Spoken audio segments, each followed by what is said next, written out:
প্রায় 800 বছর রাজত্ব করেছে। 711 খ্রিস্টাব্দে এখানে তারেক বিন জিয়াদ ঢুকলেন স্পেনে, আর 1498 খ্রিস্টাব্দ পর্যন্ত রাজত্ব করেছে মুসলমানেরা টানা 800 বছর। যেদিন পরাজয় হলো তারপরে তাদের মসজিদগুলি বন্ধ করে দেওয়া হলো। 500 বছরের ভিতরে স্পেনে মসজিদে আজান হয় নাই। গত অগস্ট মাসের 4 তারিখে আমার সেই মসজিদে প্রোগ্রাম ছিল, যেই মসজিদে 500 বছর পর আজান হয়েছে। ইতিহাস আমার নিজের চোখে দেখে এসেছি। তারেক বিন জিয়াদ স্পেন দখল করলেন।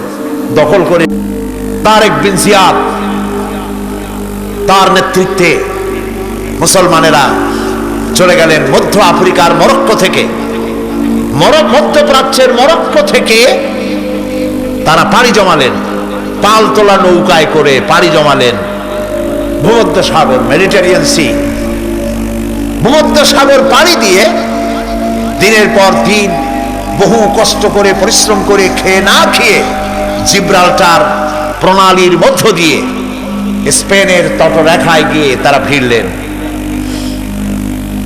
কুলে উঠে তারেক বিন জিয়াদ, উমাইয়াদের সেনাপতি, কুলে উঠে বললেন, আমার সাথীরা, যেসব জাহাজে এবার আমরা এলাম জাহাজগুলি টেনে কুলে উঠাও। জাহাজগুলি কুলে উঠানো হলো। তিনি বললেন, এই জাহাজগুলিকে অগ্নিসংযোগ করো। জাহাজগুলি পোড়ায় দিল। আসছে কি মামু বাড়ি? বুঝেন না কথা? শ্বশুর বাড়ি? কোথায় আসছে? কাফেরদের দেশে এসছে, যেখানে মানবতার উপরে জুলম চলছে। সেই দেশে এসেছে ইনসাফ কায়েম করার জন্য, কোরআনের রাজ কায়েম করার জন্য। পোড়ায় দেওয়া সমস্ত জাহাজগুলি পুড়িয়ে দেওয়া হলো। এরপরে তিনি এক ঐতিহাসিক ভাষণ দিলেন, যা আরবি সাহিত্যে স্বর্ণাক্ষরে লেখা থাকবে কিয়ামত পর্যন্ত। তিনি বললেন, আইয়ুহাল ইখওয়ান, আল বাহরু মিন ওয়ারাইকুম ওয়াল আদুবু আমামাকুম ফাইনাল মাফার। হে আমার সাথীরা, পিছনে তোমাদের ক্ষুধার্ত সমুদ্র আর সামনে রণারিকের দুর্ধর্ষ বাহিনী। কি করবা? জাহাজগুলো পুড়িয়ে দিয়েছি। সমুদ্রের মধ্যে কুমির হাঙ্গরের খোরাক হবে, না রণারিক বাহিনীর হাতে শেষ হয়ে যাবে? কোনটা করবে? বাড়ি ফেরবার কোনো রাস্তা নাই। সাথীরা বললেন, হে সেনাপতি, ইসলামের নামে আপনি আমাদেরকে যে হুকুম করবেন সমস্ত হুকুম মানার জন্য আমাদের জীবন এবং সম্পদ নিয়ে আপনার সামনে হাজির। সুবহানাল্লাহ, সুবহানাল্লাহ। ইসলাম কি বানাইছিল? তারেক বিন জিয়াদ লড়াই করলেন এবং অল্প দিনের ভিতরে এই লড়াইয়ে গোটা স্পেন দখল করে ফেললো মুসলমানেরা। আলহামদুলিল্লাহ। গোটা স্পেনে কারা এখন? মুসলমান। এসে কি করলো? মুসলমানেরা যে যুদ্ধ করে, এই যুদ্ধের নাম হচ্ছে জিহাদ। এটা ওয়ার নয়, এটা কিতাল নয়, এটা যুদ্ধ নয়, এটার নাম জিহাদ। মুসলমানেরা যে জিহাদ করে এর জন্য নয় যে পরের দেশ দখল করে নিজের প্রভুত্ব কায়েম করা, এটা নয়, বরং জিহাদের মাধ্যমে দেশ দখল করে আল্লাহর খেলাফত কায়েম করা। পুরা স্পেন দখল করল। এবছর স্পেনে আমার দাওয়াত ছিল। মুসলমানদের পরাজয়ের পর মুসলমানেরা নিজেদের বাড়িঘর বানাইলেন না, স্পেন দখল করেছেন, ইসলামের পতাকা উড্ডীন হয়েছে, টুয়ারেস করেছেন, পার্ক করেছেন, বিনোদন কেন্দ্র করেছেন, স্কুল করেছেন, বিশ্ববিদ্যালয় করেছেন, জ্ঞানের ভান্ডার এর দ্বার উন্মোচন করেছেন। জ্ঞান অর্জনের জন্য পার্শ্ববর্তী রাষ্ট্র Portugal, France, Denmark, Sweden, German, England, চতুর্দিক থেকে হাজার হাজার লোক জ্ঞান অর্জনের জন্য স্পেনে পাড়ি জমাতে লাগলো। সুবহানাল্লাহ। সভ্যতার লালন কেন্দ্র হলো স্পেন। আজকে বলতে খুব দুঃখ লাগে, ওরা দাবি করে ওরা নাকি ওয়েস্টার্ন সিভিলাইজেশন, ওরা পাশ্চাত্য সভ্যতার দাবিদার। ওরা যখন ইংল্যান্ডের মানুষেরা বাড়ি বানাইয়া থাকে কেমনে যখন জানতো না, যখন গাছের মধ্যে গর্ত বানাইয়া পাখির মতো সেই গর্তে বাস করত, গোসল করে শরীর ক্লিন করে কেমনে যখন জানতো না, তখন আমরা মুসলমানেরা গ্রানাডা এবং কর্ডোবায় বিজ্ঞানের বিভিন্ন শাখায় বিচরণ করতাম। এ হাতের ঘড়িটা তো আমাদের আবিষ্কার করা, কম্পাস মুসলমানদের আবিষ্কার করা, বন্দুক, কামান, জিওমেট্রি, ম্যাথমেটিক্স, অ্যালজাবরা মুসলমানদের আবিষ্কার করা, ভূগোল, সায়েন্স এগুলি মুসলমানদের আবিষ্কার করা, চিকিৎসা বিজ্ঞান মুসলমানদের আবিষ্কার করা। এগুলি শুনলেও এখন যুবকদের মনে হাসি পাবে, যেহেতু আমি জানিও না, চিন্তায় পড়ে যাবে। এগুলি সব মুসলমানদের আবিষ্কার করা ছিল। যখন মানুষেরা, যে জাতি লেখাপড়া বাদ দেয় সে তখন শাসক হয় না, শাসিত হয়ে যায়। কথা বুঝে আসছে? যারা লেখাপড়া করে তারাই শাসন করে, যাদের কাছে লেখাপড়া নাই তারা শাসিত হয়, শাসকদের জুতা টানে। আমি তো আমার নিজের চোখে দেখা কথা বলি, পড়াশোনা করি আর চোখ দিয়ে দেখি, তারপরে মানুষকে বলি। আজে বাজে কেসা কাহিনী, গাজী কালু, চম্পাবতীর গল্প শুনাই না। ইউরোপ আমেরিকার স্টেশনগুলিতে বাস স্টপেজ, ট্রেন স্টেশন, বিমানবন্দর, ট্রেন আসতে দেরি আছে, বাস ছাড়তে দেরি আছে, প্লেন ছাড়তে দেরি আছে। ইউরোপ আমেরিকার লোকগুলি, মেয়ে লোক পুরুষ লোক, ব্যাগের থেকে বই বাইর করে, বই পত্রিকা ইত্যাদি নিয়ে পড়া শুরু করে দেয়। বাচ্চাগুলি, মায়ের সাথে যদি বাচ্চা থাকে, কম্পিউটার, ল্যাপটপ সাথে থাকে, সেই ল্যাপটপের মাধ্যমে বাচ্চাকে পৃথিবীর ভূগোল দেখায়, জ্ঞান শিক্ষা দেয়। আর আমরা ট্রেনে উঠলাম, চা গরম, চীনাবাদাম, ডাব খাবেন আর গল্প। হায় হায়, হাসির চোটে অট্ট হাসি, নাটকীয় হাসি, পাজামার ফিতা ছেঁড়া হাসি। এই জাতি বাঁচবে কি করে? যে জাতির কোনো চিন্তা নাই, খালি খায়, জন্মের খাওয়া খায়, চিন্তা নাই, খাওয়া আর ঘুমানো। চিন্তা করুন তো, গত 100 বছরে আমরা কি আবিষ্কার করছি? কোন বিগত 100 বছরে মানবতার কল্যাণের জন্য মুসলমানেরা কি আবিষ্কার করেছে? খালি তো কথা বললে হবে না। আমরা বাদশার জাত, নবাবের জাত, মরেন না খাইয়া। আমরা কিচ্ছু করতে পারি নাই, শুধু বাড়ি বানানো আর জনমের মতো বিয়ে করা। আমি কি হাসির খোরাক দিচ্ছি না চিন্তার খোরাক? কপাল পুড়ছে আমাদের। বিশ্বকবি আল্লামা ইকবাল কি সুন্দর করে বলেছেন, আর তুঝে বাতাও তকদীরে উমম ক্যা হ্যায়, আর তুঝে বাতাও তকদীরে উমম ক্যা হ্যায়, শমশীর ও সেনা আউয়াল তাউস ওর বাবাখির। এসো, এই জাতির রাইজিং অ্যান্ড ফল, রুজ এবং জাওয়াল, উন্নতি এবং অবনতি কেন হয় আমি তোমাকে শোনাই। কে বলছেন? বিশ্বকবি, কবি সম্রাট। এর নামই তো কবি,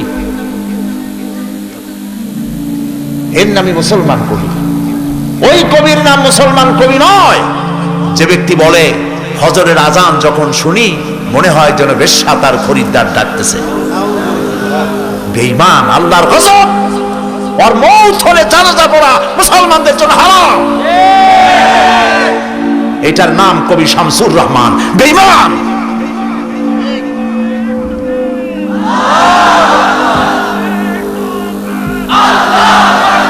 মুসলমান নামের কলঙ্ক। একে গত 5 বছরে যারা ক্ষমতায় ছিলেন তখনকার প্রধানমন্ত্রী তাকে পুরস্কৃত করেছেন, করবেনই। তিনি যে ধরনের চিন্তা, কবিও সেই ধরনের চিন্তা। বিশ্বকবি, কবি সম্রাট আল্লামা ইকবাল লেখাপড়া করেছেন অক্সফোর্ডে। দাড়ি ছিল না, খালি একজোড়া মোষ। আমি চিন্তা করলাম যে এই কবি দাড়ি টাড়ি নাই, খালি মোষ, তার প্রত্যেকটি কবিতা কোরআনের ব্যাখ্যা। কেমনে হইল? আমি খুব চিন্তায় ছিলাম কেমনে হইল।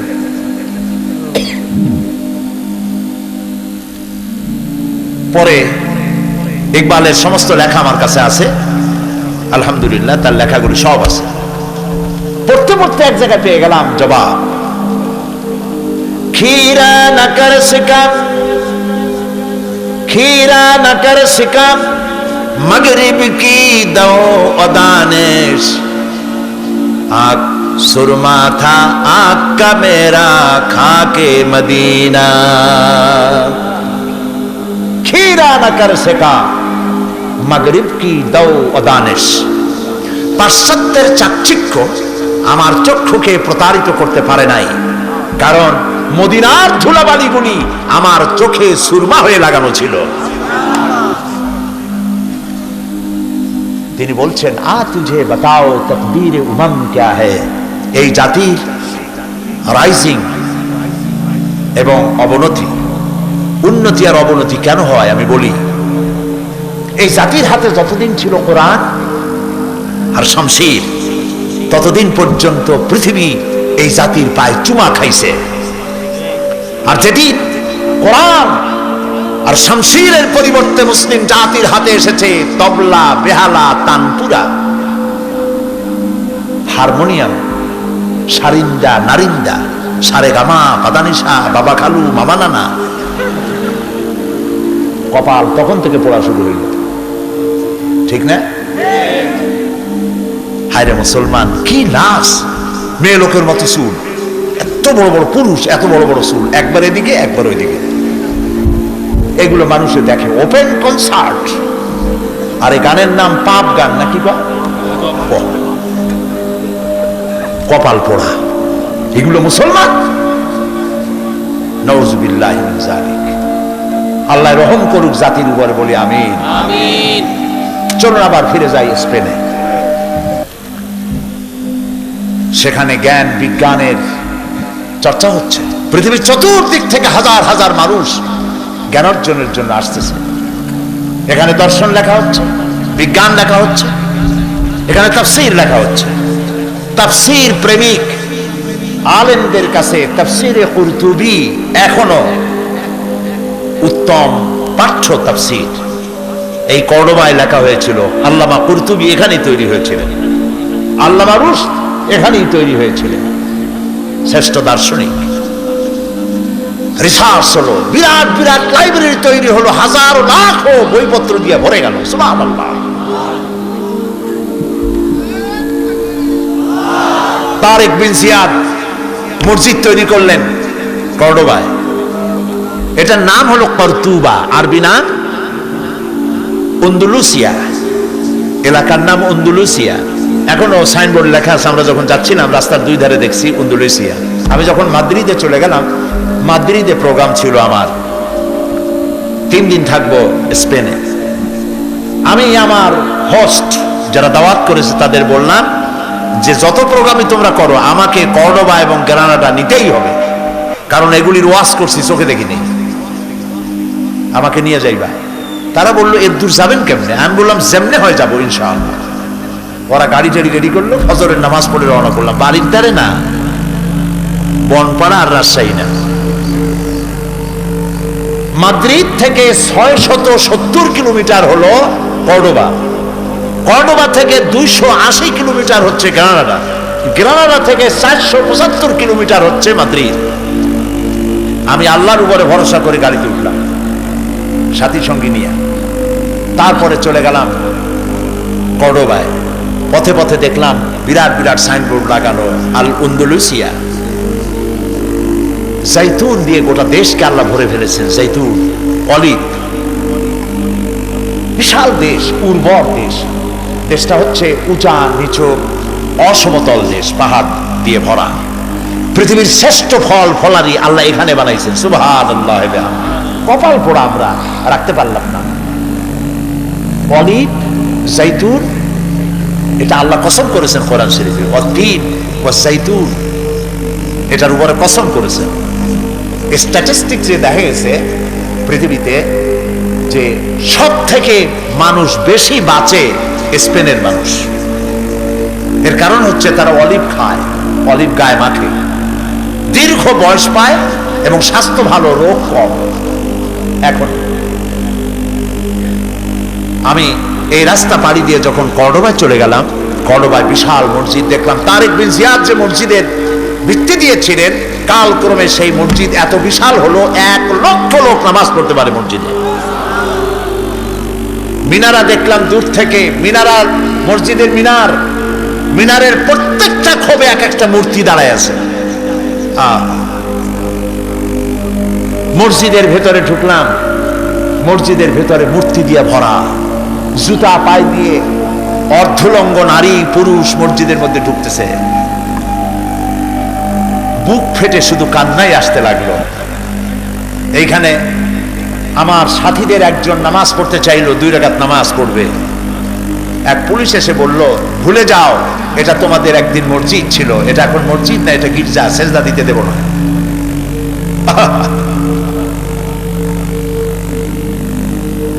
অসংখ্য মূর্তি দিয়ে মসজিদ ভরা। মেহরাবের জায়গাটা এখনো তারা ঘিরে রেখেছে, আরবি লেখা আছে, কোরআনে কারীমের কিছু আয়াত লেখা আছে। 10 ইউরো করে টিকিট, প্রতিদিন অন্তত 8 থেকে 10,000 লোক দেখে। আমাদের মসজিদ দেখে, পয়সা তারা কামাই করে, আর আমাদের নামাজ পড়ারও কোনো সুযোগ নাই। মুসলমানেরা যখন এই দেশ শাসন করতেছিল, 800 বছর এদের শাসন করলো, শেষ পর্যায়ে গিয়ে মুসলমানেরা আত্মধোলা হয়ে গেল, যা এখন আমরা হইছি। এই অবস্থা হলো, কোরআন থেকে ডিটাচ হয়ে গেল, গান বাজনা, সন্দেহ। আমি আতাউর রহমান সাহেবকে বিশ্বাস করি না, উনি আমাকে বিশ্বাস করেন না। আমি ওনাকে সন্দেহ করি, উনিও আমাকে সন্দেহ করেন। নেতাদের অবস্থা এই হয়ে গেল, পারস্পরিক সম্পর্ক বিনষ্ট হয়ে গেল, ঐক্য আর রইল না। ইসলামের মধ্যে মন গড়া অনেক কিছু চালু হয়ে গেল, যা এখন হয়েছে আমাদের দেশে। এই অবস্থা যখন হলো, তখন রানী ইসাবেলা তখন ক্ষমতায় ছিলেন। রানী ইসাবেলা তিনি অতর্কিতভাবে সাম্প্রদায়িক হামলা শুরু করে দিলেন। মুসলমানরা ছিল বিক্ষিপ্ত, যুদ্ধের জন্য প্রস্তুত ছিলেন না। শুরু হলো মুসলমানেরা দৌড়াইতে লাগলো। রানী ইসাবেলার থেকে ঘোষণা করা হলো যে মসজিদের ভিতরে যারা আশ্রয় নেবে তাদেরকে নিরাপত্তা দেওয়া হবে, আর মুসলমান নারী আর শিশুদের জন্য ভূমধ্য সাগরে জাহাজ রাখা হয়েছে, যারা জাহাজে উঠবে তাদেরকে নিরাপত্তা দেওয়া হবে, তাদেরকে মরক্কো পৌঁছে দেওয়া হবে। সরল বিশ্বাসে মুসলিম নারী আর শিশুরা গিয়া জাহাজে উঠলেন, জাহাজ ছেড়ে দেওয়া হলো। কিছু দূর যেতে না যেতেই জাহাজগুলো ছিল ফুটা, পানি প্রবেশ করে মুসলিম নারী আর শিশু হাজার হাজার সলিল সমাধি হয়ে গেল। 40,000 মুসলমান ঢুকেছিল কর্ডোবার মসজিদে। বাইরের থেকে তালা বন্ধ করে দেওয়া হলো দরজা, ভিতরে কেরোসিন ঢেলে দিয়ে আগুন জ্বালায় দেওয়া হলো। 40,000 মুসলমান পুড়ে ভস্ম হয়ে গেল। যারা বাইরে ছিল তাদেরকে হত্যা করা হচ্ছিল। পাশেই একটা ছোট্ট নদী, নদীর পাশে গিয়ে দাঁড়ালাম, আমার বুক ফেটে কান্না আসতে লাগলো। সেই নদী যেখানে মুসলমানদেরকে কেটে কেটে ফালানো হচ্ছিল, মুসলমানদের রক্তে দরিয়া লাল হয়ে গেল। পাশেই ছিল মুসলমানদের রক্তে গড়া লাইব্রেরি, লক্ষ লক্ষ কিতাব, কোরআন হাদিস বিজ্ঞান দর্শন দিয়ে সমৃদ্ধ রিচ লাইব্রেরি। সমস্ত বইপত্র এনে তারা ফেলে দিল নদীর মধ্যে, নদীর স্রোত বন্ধ হয়ে গেল। আমেরিকা, ইউরোপ সভ্যতার দাবিদার, এরা সভ্য। হাজার হাজার বছর পর আজ আবার এই আমেরিকানরা আবার যখন ওই ঘটনার শত শত বছর পরে ইরাক দখল করল, ইরাকে ঢুকেই হাজার বছরের আরব সভ্যতার সব নিদর্শন কিতাবপত্র তারা পোড়াইয়া চুরি করিয়া লুট করে শেষ করে ফেলেছে। এরা কোনো সভ্য জাতি নয়। পৃথিবীতে সভ্যতার দাবি করতে পারে কেবলমাত্র একমাত্র ইসলাম আর ইসলাম। আহা, মুসলমান শেষ হয়ে গেল। যেই দিন এই ঘটনা ঘটলো সেদিন ছিল এপ্রিলের 1 তারিখ। আর আমার দেশের মুসলমানেরা কলেজে বিশ্ববিদ্যালয় এপ্রিল ফুল পালন করে। 1 এপ্রিল করে না? রাজশাহীতে করে না? প্রিয় ভাই সব, এরা বুঝতে পারে না যে কি করতেছে, হয়তো জানে না, অথবা জেনেও ভুল করছে। যেদিন আমার মুসলমান পড়াইলো, এখনো 1 এপ্রিল স্পেনে আমি শুনে এসেছি, স্প্যানিশরা তারা 1 এপ্রিল মুসলমানদের মতো লম্বা জামা গায়ে দেয়, মুখে দাড়ি লাগায়, মাথায় টুপি অথবা রুমাল দিয়া ওই যে আরবে যে এগুলো পেঁচায় ওইরকম একটা মাথার উপরে রাখে, রাখে সারা রাত মদ খায় আর নাচে। এই দিন মুসলমানদেরকে আমার দেশ থেকে বিদায় করতে সক্ষম হয়েছিলাম। যেদিন তারা মুসলমান বিদায় করলো, পোড়ায় মারলো, আমরা সেই দিনকে অবজার্ভ করি। ইন্না লিল্লাহি ওয়া ইন্না ইলাইহি রাজিউন। জাতির জন্য দুর্ভাগ্য। আমি তাই দৃষ্টান্ত দিতে গিয়ে বলি, বাজার থেকে একটা লোক দৌড়াই আসতেছিল। লোকেরা বলে দৌড়াও কেন? কয় যে মানির মান আল্লাহই রাখে। কয় কেমন কথা? কয় আব্বার সাথে গেছিলাম বাজারে, বাজারের লোকেরা আমার বাপের জুতা দিয়া এমন পিটাইলো, আল্লাহর রহমতে আমারে কিচ্ছু করতে পারে নাই। মানির মান আল্লাহই রাখে। ওর বাপের জুতা দিয়ে পিটায় আর ওরে কিছু করে নাই, এটা তার গৌরবের বিষয়। আমার মুসলমান মারলো, পোড়াইলো যেদিন, সেই দিন এপ্রিল ফুল পালন করে মুসলমানের সন্তানেরা। নাউজুবিল্লাহ।